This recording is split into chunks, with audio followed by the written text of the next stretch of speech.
Should we use the automatic tools to improve our mesh in our FEA simulation models? In previous videos, we were working with this forks extractor of a forklift vehicle. During all the process, we saw that the default mesh that the software prepared for this project gave us wrong conclusions about the maximum stress in the zone under study. We were reviewing how the quality parameters, as the aspect ratio and the Jacobian, indicated that the mesh was really bad to obtain accurate results. Therefore, we carried out a convergence analysis for the mesh to validate it and guarantee the good performance of our simulation. Doing so, we obtained the results that we could trust. The thing is that some of you were asking for the automatic tools that the FEA software offers us to do that convergence analysis for us. There are several methods. In this case, since we are using SolidWorks Simulation, we have the H method, which is based on the mesh refinement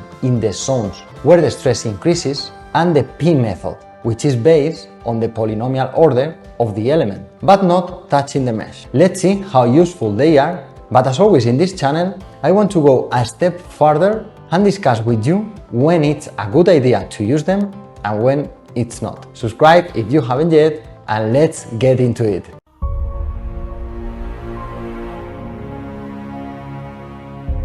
Hi, Carlos here, and for those of you who don't know me yet, I've been more than 12 years validating real engineering FEA projects across different industries. So I created my validation method to train FEA the way industry actually demands. You will find all the details in the description below. Now let's continue reviewing concepts of that methodology. Okay, here we have our project that we were working with in previous videos. As we reviewed before, this simulation is representing an extreme event where the fork extractor is supporting the maximum load condition and the customer wanted to evaluate the performance of the fork. To validate the results of our simulation, here we have the final mesh that we obtained after doing a proper mesh convergence analysis, and this allowed us to validate our results and achieve conclusions that we trust. Before we continue, I want to mention that one of the reasons that make us trust in our results is because we are under control of the entire process. Okay, let's see now what the software can do for us using automatic tools like adaptive methods, and if it really helps us to be more efficient in our work. To carry out this analysis and make this investigation faster, we are going to work only with one of the forks. So I will open it. Okay, here we have it. I have translated all the load to one of the forks and consider the boundaries when touching the rest of the extractor. So in this way, we can speed up the process for this particular study of the adaptive methods. I will show you the model. Here it is. Good. Let me show you the mesh. Okay, as we did for the larger model, this is the default mesh that the software gave me. Let me show you the stress result. Okay, here we have the maximum value in the corner, and the peak that we obtained by default is 236.7 megapascals. Okay, then I did the mesh convergence analysis in that region we did before. So let me show you very quick. I go to the convergence analysis. I will show you the mesh. Here we have it. And let me show you the stress values. Okay, after this convergence analysis, we can say that we trust in these results. Good. Therefore, we have here two models, the default mesh model and the refined model using the convergence analysis that we already learned in previous videos. Now let's prepare the automatic ones. I will take the default model and copy it. I will name it H method and accept. So basically what we are going to do here is to tell the software to take the default mesh and refine it based on the load condition that we are simulating here. To do so, I go to the simulation header, right click and select properties. Here in the properties window, we have a tab called adaptive. And here, as we were saying, we have the method H and the method P. What are they doing exactly? Very simple. The H method is going to define and refine our mesh based on the stress concentration regions, which means that it will just refine the mesh only where it's necessary. And the P method is based on the polynomial order. Instead of changing the size of the elements, this method increases the polynomial order of the elements in high error regions. Let's start with the first one. I will activate the H adaptive. Okay, which options are we going to set here? To start with this method, I will move down a little bit the accuracy to 95%. You will see why. Then I will adjust also a little bit the balance, and for the max number of loops, I will set 4 for this analysis. I will activate the mesh coarsening to indicate that for the regions where we don't need it, it can use more coarse mesh. This is recommended if we want to save computational cost in regions where we don't have significant stress values. Okay, that's all. Let's apply and accept to exit. Okay, so let's run this study. Okay, and here we have the message. Basically, what is doing the software is to run each of the loops until find the convergence. If he just needs to run 2 of the loops, good. And if not, he will use all of them. Okay, it seems like it finished, and here we have the message. The analysis has satisfied the current age-adapted accuracy of 96.3%.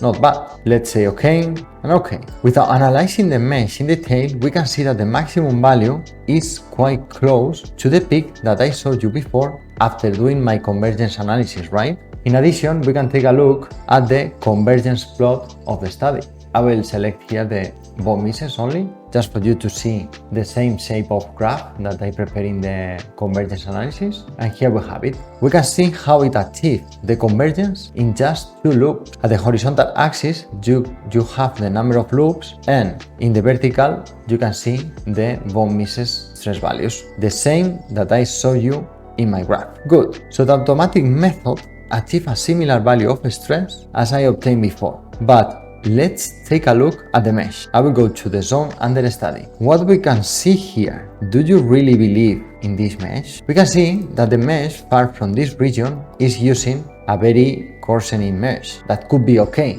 because this is what I selected in the menu. And in the zone under study, it refined it until achieve the final value. But look at the mesh. Let's compare them very fast. I will compare the simulation with the convergence study that I did. Okay, here we have them. If I zoom in into the zone under study, yes, we are obtaining quite similar results of stress, but right now I believe much more in the model of the top, right? Okay, let's continue. I will exit from here. We'll come back to this H method. Now let's prepare another simulation to apply the P method. I'm going to copy again the default mesh, and here I will call it P method. Accept to create the study. Okay, here we are. As before, I'm going to the header, right click and select property. Moving to the adaptive tab, and I will activate the P adaptive. If we drop down the menu, we have several options to adjust the process. I will select the total energy, and I'm going to use here a 2%. And for the rest of the parameters, I will keep 2 for the starting P order, and then 5 for the maximum, and 4 for the number of loops. I will accept to exit. And now let's run the simulation.